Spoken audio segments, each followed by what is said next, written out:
I'm Jess Gray. I'm Marcus Gray.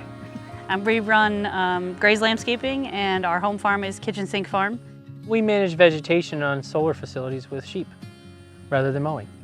Together we have about 16 Dexter cows and 800 sheep grazing across the state of Virginia. I come from a farming family. My fourth great grandparents were married in the part of Old Augusta County that's now Bath in 1787. So we've come from that. We've always been farming. We have documents talking about sheep and cattle and hogs from the 1840s when they're transferring land to the next generation. We've been here for generations, but we're basically starting over.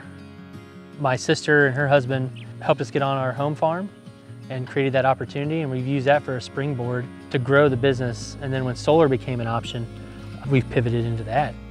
Two of the largest barriers to getting into farming or expanding a farm are access to land and capital with which to operate. So because we have a solar grazing payment, we get paid to maintain the vegetation. It gives us cash flow for the operation so we could reinvest. Farmers are dropping left and right. Your younger generation sees it's not a sustainable way of living, so to speak. It's more of a lifestyle.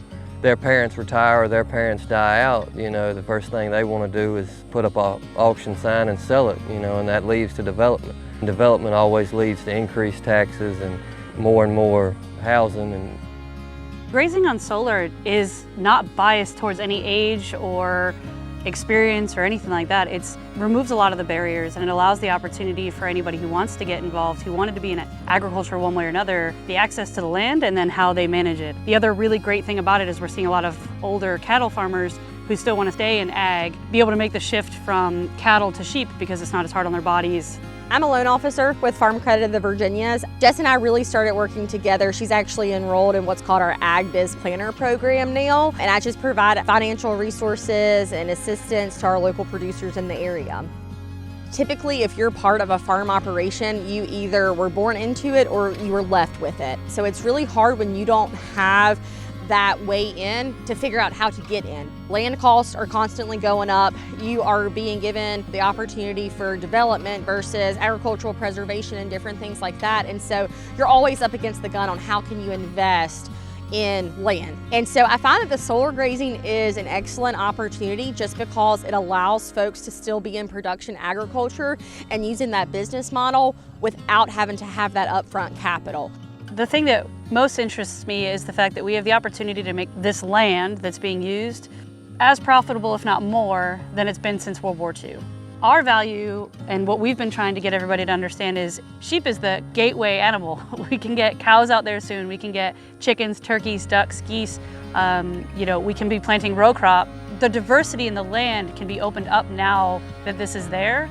And it's getting people to understand that. So that's why I'm pretty stuck on calling them farms, because I think we can get them farming again.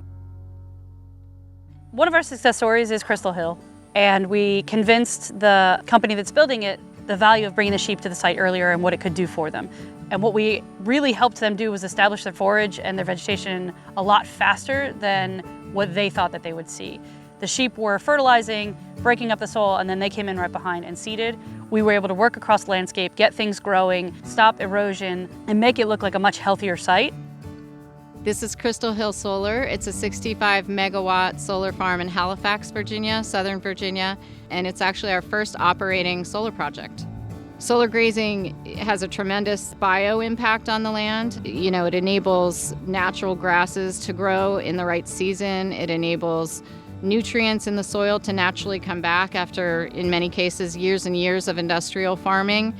We're trying to give back more than we're taking away, and mowing, it will take a lot longer. That's a value that the grazing brings that is very different than mechanical mowing. Some of the environmental benefits of the sheep would be obviously less pollution, and having the grazing of the sheep versus spraying or constantly mowing, is a better erosion control as well. Virginia has plans to increase the amount of solar by over 12 gigawatts. You're looking at 96,000 acres more solar in Virginia in the next 15 years. $150 per acre average per mow, and you mow 3 times a year, it's $43 million a year to maintain the solar farms. Yeah, sheep are cheaper. Sheep are much cheaper. Urban Grid's mission is all about building clean power and doing it in a responsible way in our local communities and bringing economic opportunity to our local communities. And I can't really think of a better way than to have farming operation happening in sync with solar. It's a wonderful way to have local entrepreneurs, local farmers be a part of this transition to clean energy.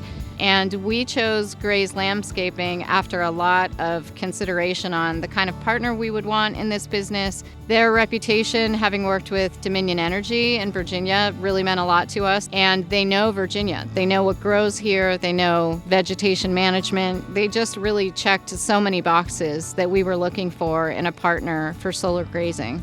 I think the collaboration could potentially be huge, especially as different areas of grazing came into play, because I think that you could potentially have folks that are responsible for being flock managers or herd managers. You could have different partners that are responsible for the nutrition, the veterinarian piece, and different things like that. It's always changing, and just because our great-grandfather did it this way or our grandfather did it this way doesn't mean that's always the way that it has to be done. The relationship for us with Market and Jess, I feel like has been very beneficial to me. I mean, they've bought a substantial amount of hay from me that's been able to make me grow my business economically and ground-wise, needing more acres to supply their needs for their animals. I have mixed feelings about the solar panels. It's taken away farmland, unfortunately. However, it's good to see that they're still being utilized in an agricultural way by letting the sheep graze on them. Because of this agrivoltaic movement, we're going to be creating a lot of farms, not just saving them. And that's what we need.